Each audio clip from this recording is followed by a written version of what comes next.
Bonjour à tous, dans la vidéo qui vient, je vais vous présenter les constructions liées à l'exercice numéro 11 de la page 209 qui vont vous permettre de voir comment on peut construire des parallélogrammes. Alors, il était question d'abord de tracer un triangle isocèle. On ne vous donnait pas de longueur particulière. Moi, j'ai choisi des longueurs, mais vous pouvez faire ce que vous voulez. L'important après, ce sera d'imaginer ce qui va se passer dans les constructions pour avoir assez de place. Alors, rappel pour la construction d'un triangle isocèle. Triangle isocèle de sommet principal en A. Isocèle en A. Ça veut dire que le côté de base, ici, ce sera le côté BC. Ensuite, je choisis un écartement de compas quelconque. Et puis, je vais aller faire des arcs de cercle de centre, les extrémités de ce côté de base. Une fois que j'ai choisi cet écartement de compas, je conserve exactement le même et je vais faire un arc de cercle, cette fois-ci de centre B. Et à l'intersection, je vais trouver la position du point A. Donc, aucune indication particulière ici, si ce n'est que le triangle est isocèle en A, donc c'est en A qu'on doit trouver le sommet principal.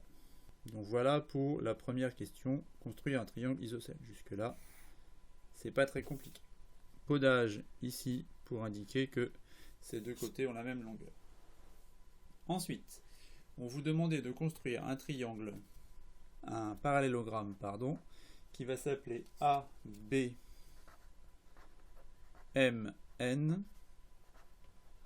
qui va être un parallélogramme de centre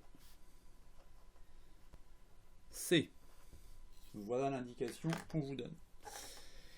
Alors, A et B vont donc être des sommets du parallélogramme, C va être le centre.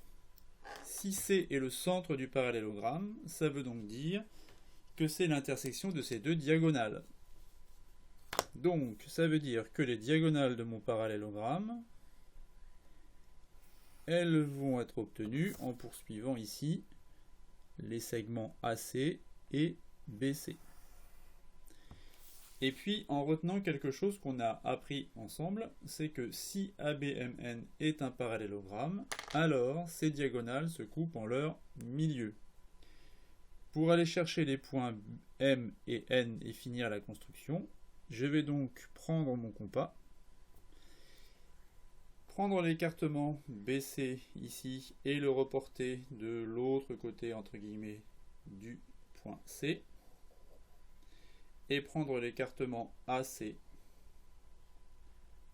ici et le reporter de l'autre côté, point C.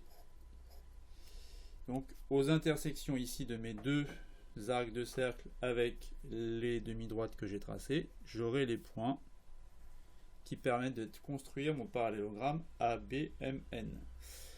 Le codage, j'ai reporté cette longueur là, donc je place le même codage ici, et puis ici je vais en faire un autre, codage sur BC, deuxième codage ici. Maintenant le nom des sommets, mon parallélogramme doit s'appeler ABMN, donc le sommet M ici, et le sommet N ici. Voilà pour la construction de ces points. Il suffit ensuite de tracer les segments qui vont constituer les côtés de mon parallélogramme. Donc premier parallélogramme ici, ABMN de centre C. Très bien.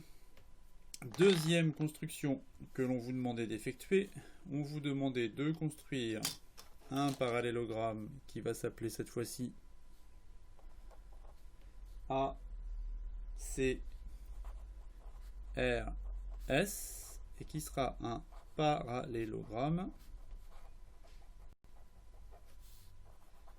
de centre B cette fois-ci. Et bien la logique va être exactement la même, en se souvenant que les diagonales du parallélogramme vont se couper en leur milieu. On a le côté AC ici, le centre B qui est là, ça veut dire que R et S sont deux sommets. R est le sommet opposé au sommet A, S est le sommet opposé au sommet C, donc on va refaire exactement la même logique. Pour trouver la position des deux autres sommets manquants de notre parallélogramme, on va poursuivre ici AB et CB. Puis ensuite avec le compas, on va reporter pour trouver la position du point R l'écartement AB. Alors là, avec cette petite réflexion là, on sait déjà que celui-là ce sera le point R. Puis on va reporter l'écartement BC de l'autre côté du point B ici. Même codage. Donc ce segment-là a la même longueur que AB, ce segment-là la même longueur que BC. ACR, sommet opposé au sommet A, et S, sommet opposé au sommet C. Et donc ensuite, il suffit de terminer la construction en traçant les segments qui correspondent aux côtés du parallélogramme.